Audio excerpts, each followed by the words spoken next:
자, 그 다음 요거는 쉬운 아이디어인데 그래도 불인이 강이니까 한번 대짚고 지나갈게요. 건폐율과 용적률이 뭔지 한번 볼게요. 건폐율은 대지 면적이 만약에 100제곱미터가 있는데 요 중에서 60제곱미터만 건물을 세울 수 있으면 100분의 60이니까 건폐율은 60%예요. 하지만 용적률은 만약에 대지 면적 100인데 50씩 지을 수 있는데 내가 3층을 지었어요. 지하는 치지 않아요. 그래서 50씩 3층으로 이루어져 있으니까 총 150을 지을 수 있으니까 100분의 150 해서 용적률은 150%가 나옵니다. 용적률이 클수록 그 분양사, 민간 건설사 입장에서는 좋아하죠. 왜? 이런 형태가 되거든요.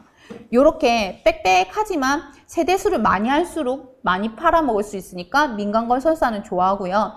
요렇게 땅은 널찍한데 얼마 못 팔아먹으면 이익이 많이 안 남겠죠.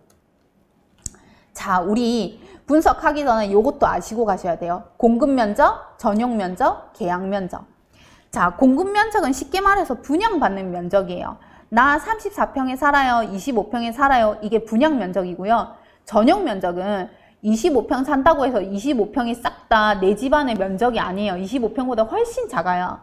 그래서 우리가 뭐 5구 타입이다, 84 타입이다 하잖아요. 이거 실제로 평으로 돌리면 34평 안 나와요. 25평 안 나와요. 왜? 전용 면적이거든요. 그럼 전용 면적에다가 분양 면적은 다른 면적들도 같이 합한 게 분양 면적이 된 거예요. 이거는 보통 들어보셨잖아요. 분양 면적, 전용 면적. 요거는 아시는데 계약 면적이 뭐냐면요. 분양 면적에다가 이런 것들도 싹 다 넣는 거예요. 목욕탕, 헬스장, 주차장, 노인정, 경비실 이런 것까지 다 넣는 거예요. 그래서 34평에 분양받기 위해서는 사실은 나는 건설사랑 55평을 계약했었던 거고요. 25평을 분양받기 위해서 사실은 40평을 계약하셨었던 거예요. 요 수치는 조금 기억을 해 두시기를 추천드립니다. 요게 많이 계산식에 많이 나와요. 자, 그러면 평을 제곱미터를 평으로 어떻게 바꾸느냐? 평을 제곱미터로 바꿀 때는 3.3을 곱하는데 바쁘니까 언제 소수점 곱하고 앉아있겠어요? 그냥 3배 하시면 돼요. 그 다음에 제곱미터를 평으로 바꿀 때는 0.3025를 하면 되는데 바쁘니까 그냥 0.3 곱한다라고 생각을 하시고 빨리빨리 현장에서 임장 가셔서 암산을 하셔야 됩니다. 예제를 풀어볼게요. 자, 재개발 사업 현장이래요. 자, 요 투자 물건 살까요 말까요? 투자 들어가실래요 마실래요? 한번 같이 판단해 보세요. 감정평가에 뭐 예상대로 시세보다 낮게 나와요. 보통 감정평가액은 시세보다 낮게 나오는 게 관례예요. 조합원 분양가는 평당 1,800이근데 일반 분양가는 1,950이래요. 근데 이 매도자는 자기한테 피를 5천만 원 발래요.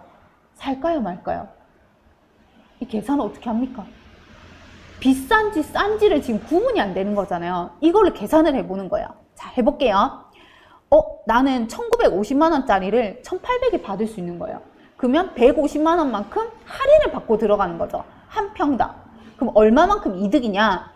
150만 원만큼 34평을 받을 만큼 이득인데 조합원이 자기한테 5천만 원의 피입값으로 달라고 하니까 5천만 원을 빼는 거죠. 근데 이 조합원이 이 가격만 받는 게 아니고 매도가 A1을 또 받겠죠. 그쵸? 5천만 원만 요구하는 게 아니고 그 집 원래 가격 있을 거잖아요, 따로. 그래서 A 값과 이득, 계산한 이 이득의 합이 인근 주변의 시세보다 낮으실 때 투자에 들어가시는 겁니다. 아시겠죠?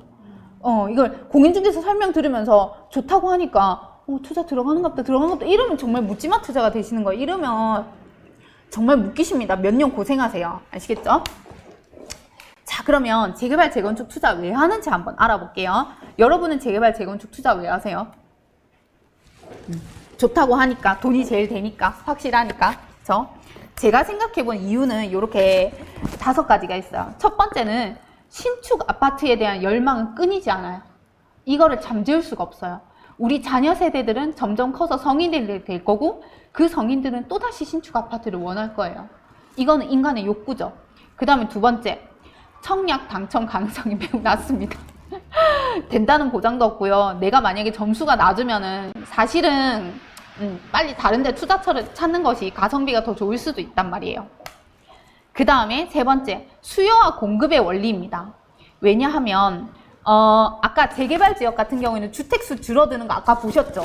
그러면 찾는 사람은, 주택이 필요한 사람은 많은데 공급이 못 따라가는 거죠. 그리고 하물며 택지 개발이 안 된단 말이에요. 그러면 기존에 있는 낙후된 주택을 헐고 새로 짓는 수밖에 없어요. 그래서 찾는 사람은 많은데 공급이 한정돼 있으니까 재개발, 재건축을 할 수밖에 없는 거예요. 자녀 세대들은 계속 태어날 거고. 그 다음에 네 번째 이유는요. 택지 개발을 하면 안 좋은 단점 중에 하나가 뭐냐면 외지로 빠집니다. 출퇴근 시간이 한참 걸리고요. 거기에 상권이 형성되기까지 사실은 조금 불편함을 감수하셔야 돼요. 초기 몇 년 동안은. 근데 재개발, 재건축은 도심 한복판에 인프라가 싹 다 있어요. 홈플러스 있고요. 백화점 있고요. 싹 다 있어요. 병원도 있고요. 영화관도 있고요. 불편한 게 하나도 없어요. 그 다음에 뭐니 해도 다섯 번째 이유, 돈이 되기 때문입니다. 그 주체를 세 개를 한번 잡아볼게요. 국가 입장, 건설사 입장, 그리고 조합원, 입주자, 그러니까 나 같은 사람들, 내가 조합원이 될 수도 있지만 피를 주고 사는 사람일 수도 있잖아요. 그냥 평범한 입주자일 수도 있죠. 자, 이 세 개의 주체가 모두 다 돈이 되는 사업이 제재 사업입니다. 국가 입장에서는요, 원래 공공부지를 지가 해야 돼요. 근데 안 그래도 지금 세금이 부족한데 다 못하는 거죠. 그런 공공부지를 위임을 하는 거죠. 민간 건설사한테. 그럼 민간 건설사가 해주고 국가한테 소유권을 넘겨요. 이득이죠. 국가 입장에서는. 그 다음에 건설사는 이득이에요. 왜? 조합원한테 헌집을 받았죠? 그 헌집에 땅이 있어요. 그 땅에 원래 300세대밖에 없던 것을 2000세대로 뻥튀기를 해버립니다. 그럼 2000개의 집을 팔아먹을 수가 있잖아요. 그게 싹 다 이득인 거죠. 그럼 건설사는 이익이 되는 겁니다. 그 다음에 조합원도 이득이에요. 낙후된 30년, 40년짜리 주택 정말 저렴해요. 가격 얼마 안 하는데 그걸 민간 건설사가 사업하겠다고 달라붙어 주면 시가가 엄청나게 오릅니다. 그러면 자기가 등기를 쳐도 되고 물건을 받아서, 아니면 중간에 부동산에서 팔고 나도 이래도 되고 저래도 되고 어쨌든 남는 장사긴 해요. 그 다음에 내가 조합원한테 피를 주고 샀다, 입주자다? 이 사람도 괜찮아요. 왜냐하면 사놓고 통상적으로 한 몇 년 지나면 시세는 올라요. 새 아파트니까. 그래서 이 세 개의 주체들한테 모두 다 돈을 벌어다 주는 사업이 재개발, 재건축 사업인 거예요.